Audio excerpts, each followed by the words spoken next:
Yep, it's another Budweiser product, folks.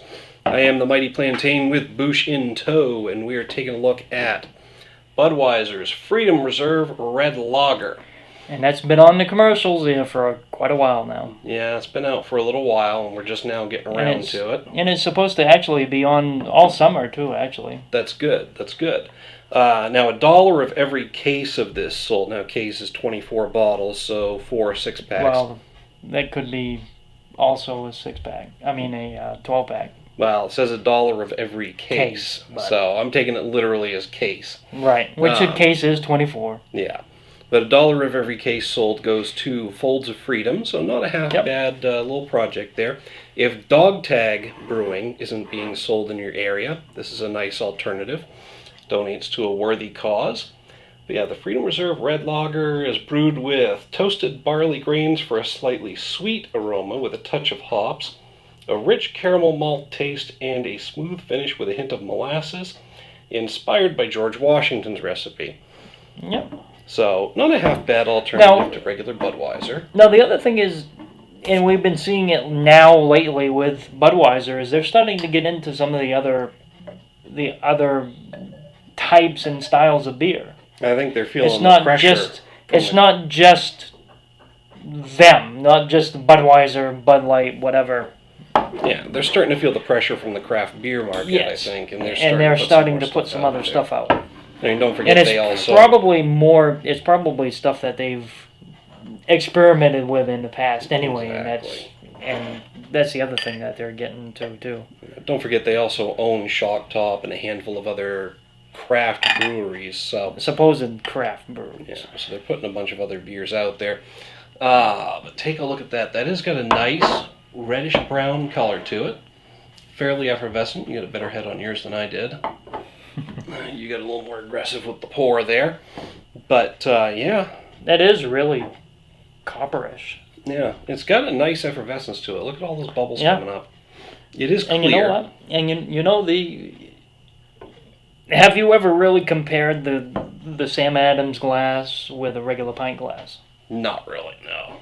No, in terms just to see if it does actually make that much of a difference. In that case, yes. That little cavitation point does bring up a lot of those bubbles. Nucleation point. It provides something for those air bubbles to attach onto and actually brings them out of the brew. Yes. So yeah, it definitely there is sound science to that, and in real world application, it has evidently worked better. Right, and we know that Sam Adams actually, and we know actually, Koch has actually probably researched all that. Yeah. To begin with, specifically engineered the glass for a good beer, and that's why I tend to use the Sam Adams glasses, because they're engineered to complement most beer styles. Yes, they were designed specifically for Boston Lager, but rather than keeping 4 or 5 different beer glass shapes on hand, I just stick with the one. It does have a little bit of sweetness to it. Yeah, it does. I'm almost getting a little bit of a sulfurous aroma. Yes, there is. Just a slight hint, not too bad. But yeah, just a little bit of sweetness, not bad. I almost drank it through my nose. Yeah. Yeah. You having issues over there? No. Okay. It is a bit toasty and sweet. And it's definitely a red lager. I mean, it's got that lager character. Yes, it does. And it has that red character to it. Yeah, I think that's where we're getting the sweetness and the toastiness to it. This is actually, I would actually drink this over the other ones that they do.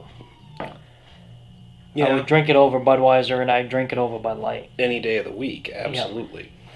And I would actually, even just that one sip is really letting me put it at a 3 instead of like a 2.5. At least. At least. Already there, yeah. Yeah, I would definitely put this above an average beer. And the aftertaste is actually, it's better than, see, Budweiser and Bud Light kind of leave an aftertaste for me. And this is actually not leaving an aftertaste. It fades pretty quickly. It does. Yeah. But that's kind of a light beer anyway. That's supposed to do that. But this is not a beer that lingers on the palate.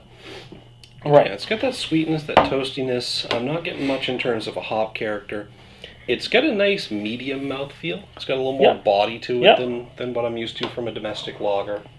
And really, for a domestic lager, it's actually pretty damn good. Yeah. Yeah. There's nothing mind-blowing about it, though. No. It's still pretty tame in terms of overall beer flavor and certain characteristics, but I think I'm right there with you. I'd hit this with a 3 as well. Yeah, right around there. It's the more I taste it, the more I actually kind of like it a little more.